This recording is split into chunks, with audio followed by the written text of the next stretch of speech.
Somebody just asked me, how have I been in this quarantine period?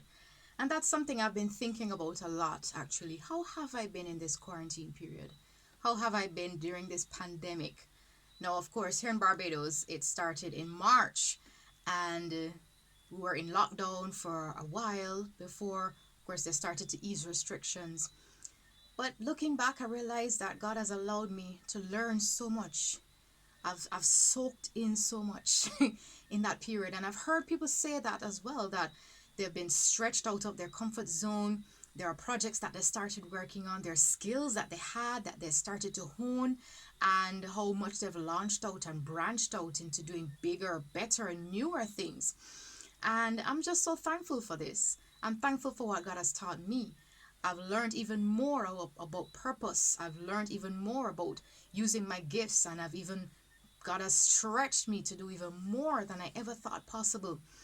I mean, I did an online course in Canva. I learned to use Canva. I'm not a pro, but I learned to use Canva.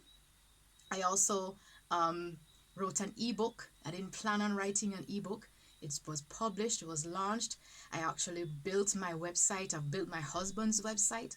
Kristojaypaul.com is mine. His is revrogerpaul.com. And I'm just so thankful for what God has been doing. He's written a number of books, one of which is already published. There's the ebook and the audiobook as well. And listen, there's just so much in store. I have a song coming out soon as well. Now, I'm not saying these things to boast of myself, but I'm just thanking God for where it is that He has taken me. You know, He's been stretching me out of my comfort zone since 2015, stretching me, and then when I get comfortable, He stretches me some more. I get comfortable, He stretches me some more. And there's still so very much to learn, and there's still so much to come that I haven't even shared with you. I can't share with you just yet, but I'm so thankful for what God has taught me in this pandemic.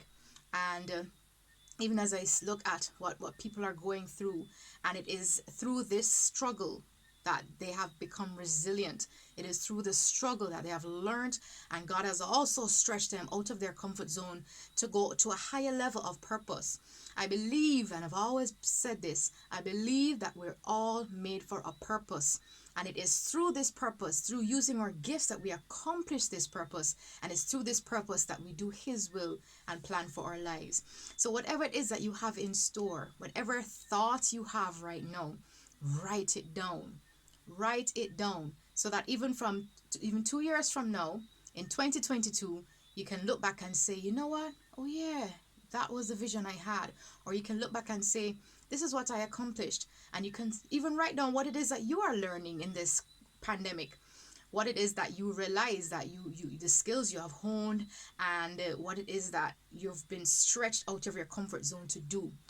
And I know that God will be pleased. I know that God will continue to be faithful. Habakkuk 2:2 talks about writing down the vision and making it plain, so that he who sees it may run with it. So I want to encourage you, even if you didn't learn anything this year, even if you didn't stretch yourself this year to learn something new, even if you can't have the testimony right now that I'm saying that I have, or somebody else has, in terms of what God has done in this year, it's not too late. It's November, right? It's October right now. You still have 2 months left, and just don't wait, okay? Do it now. Write down what it is that you have to do. Make a plan. Ask God to give you directions, and He will absolutely direct you in the vision that He has given you. What I do love is that He not only gives us the vision, but He gives us the wherewithal, and He provides the resources once He sees us step out. The Bible says that He does exceeding abundantly above all we ask or think. But this is done according to the power that is at work within us. Not that His power is diminished, but the power that we draw from Him. That is the power. According to that power, He works in us exceeding abundantly. We like to hear the nice parts, but we forget that there's something else to it as well. So that's my encouragement to you. Remember, God can do exceeding abundantly above all we ask or think. And whether you have already begun to stretch out of your comfort zone and to learn new things and to branch out in fantastic ways in 2020, or whether you said, you know what, man, I would have binged on TV and I would have binged on this and that, and I'd look back and I say I have accomplished nothing. It's not too late to get in gear